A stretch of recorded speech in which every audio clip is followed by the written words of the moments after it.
சவுந்தரபாண்டி அவங்க பொண்டாட்டி எல்லாரும் வந்து குழந்தைக்கு வந்து சந்தோஷமாக ஆசீர்வாதம் பண்ணி திருநீர் வச்சு விட்றாங்க. எல்லாம் சந்தோஷமாக வந்துட்டு குழந்தைய தூக்கி வச்சு தொட்டியில் போட்டுட்டு எல்லாரும் ரசித்து பார்த்துட்டு இருக்காங்க. அறிவு, கனின்னு சொல்லிட்டு சிவபாலன் எல்லாருமே குழந்தைய கொஞ்சிட்டு சந்தோஷமாக உட்காந்துட்டு இருக்காங்க. கூடவே வந்துட்டு சவுந்தரபாண்டியும் வந்து குழந்தைய அப்படியே பார்த்துட்டு சந்தோஷமாக உட்காந்துட்டு இருக்காரு. எல்லாரும் ரசித்து பார்த்துட்டு இருக்கிறத பார்த்து சண்முகம் ரசித்து பார்த்துட்டு இருக்க சண்முக தோளில் சாஞ்சிட்டு எவ்வளோ சந்தோஷமாக இருக்காங்கல்லடா, இதுதாண்டா குடும்பன்றது, சண்டை சச்சரவு எத்தனை வேணா இருக்காங்களாம், ஒரு குழந்தைன்னு வந்துச்சுன்னா எல்லாரும் ஒன்றா சேர்ந்து சந்தோஷமாக இருக்கும் பாரு, இதுதான் லைஃபு.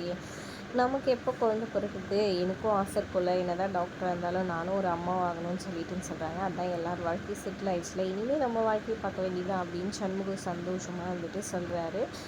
அதுக்கப்புறம் பார்த்திங்கன்னா இங்கே நைட்டு குழந்தைய வச்சுட்டு சண்முகம் கொஞ்சிட்ருக்காரு. எல்லாருமே சந்தோஷமாக பேசி சிரிச்சிட்ருக்காங்க. அப்போ வந்துட்டு தீபாவளி வருதுடா, எல்லாருக்கும் ட்ரெஸ் எடுக்கணும், புதுசாக வந்துருக்குல்ல பாப்பாவுக்கு, அதுக்கப்புறம் ரத்னாவுக்கு, வீராக்கெல்லாம் வந்துட்டு தலை தீபாவளியில் செய்யணும்ல அப்படின்னு சொல்கிறாங்க. ஆமாம் சரி ட்ரெஸ் எடுத்துடலாம் அப்படின்ற மாதிரி சொல்கிறாங்க. எப்படியும் 1,00,000 ஆகும் செலவெல்லாம் அப்படின்னு சொல்கிறாங்க. அவ்வளோதானே, ஏற்பாடு பண்ணிடலாம். என்னடா பண்ண போகிற, செலவு அதிகமாக இருக்குன்னு சொல்ல ஒரு பட்டாசு கடை போடலான்னு இருக்க தீபாவளிக்கு, அதுக்கான பட்ஜெட்டெல்லாம் பேசியாச்சு.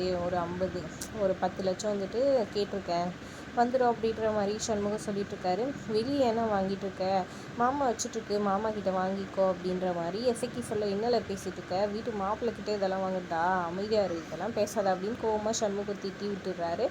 மறுநாள் காலையில் பார்த்திங்கன்னா எல்லோரும் ஜாலியாக வந்துட்டு பேசிட்டு இது பண்ணிகிட்ருக்காங்க. அவங்கவுங்க ரெடி ஆகிக்கிட்டு குழந்தைய வச்சுக்கிட்டு.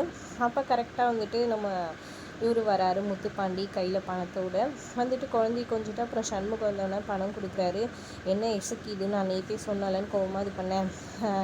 இங்கே பார் சண்முகம், நீ யார்கிட்டையும் வாங்கிட்டு என்கிட்ட வாங்கிக்கோ, தயவுசெஞ்சு சொல்கிறது கேளுன்னு சொல்கிறாங்க. சரி யார்கிட்டையும் இது பண்ணுறல, நீ யாருக்கோ வட்டி கொடுக்க போகிற, இவரு குத்துரு அப்படின்னு சொல்கிறாங்க. என்ன வட்டி கிடக்காருன்னா நினச்சிட்டிங்களா, சண்முகம் வாங்கிக்கோ, நான் சொல்கிறது கேள்வி, இது ஒன்று எங்கள் அப்பா அது இல்லை, நான் சம்பாதிச்ச பண்ண ₹1 கூட அப்படின்ற மாதிரி சொல்கிறாங்க. அப்புறமா எல்லாரும் சேர்ந்து மருமகன் சொல்கிறாள்ன்னு அவங்க அப்பாலேருந்து எல்லோரும் சொல்ல சண்முகம் வேறு வழி இல்லாமல் வாங்கிக்கிறாரு. அப்புறம் இதை முக்கியமான வேலைன்னு சொல்லிட்டு சண்முகமும் பரணியும் வந்துட்டு ஒரு பக்கம் கிளம்பி போயிடுறாங்க. இங்கே வீரா கிளம்பி ஸ்டேஷன் போகிறாங்க. சிவபாலன் பைக் இருக்கிறத பார்த்து இவன் எதுக்கு வந்திருக்கான், காலையிலே உரண்டே இருக்குதுன்னு உள்ளே போகிறாங்க. போனால் சிவபாலன் வந்துட்டு இருக்கிறாரு. வாங்க மேடம் அப்படின்ட்டு வீரா பார்த்தோன்னா கண்ணடிக்கிறாரு.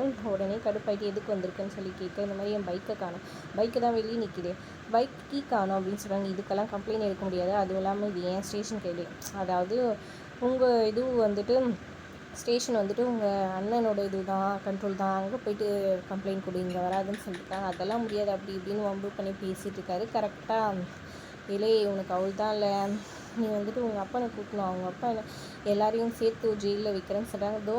உங்கள் அப்பனே வந்துட்டேன், முன்றாவது நாளில் தூக்கி உள்ளே வை பார்க்கலான்னு சவுந்தரபாண்டி வராரு கடுப்பில். என்னல இவக்கிட்டே வந்து கொஞ்சம் பேசிகிட்டு இருக்க, நான் வந்து என்ன சொன்னேன், தாலியை கழட்டி வாங்கிட்டு வரான்னு நீ என்ன பேசிகிட்டு இருக்கேன்னு கடுப்பாகி சொல்லிட்டு இருக்கிறாரு. அதோட எபிசோட் முடியுது. தேங்க்ஸ் ஃபார் வாட்சிங்.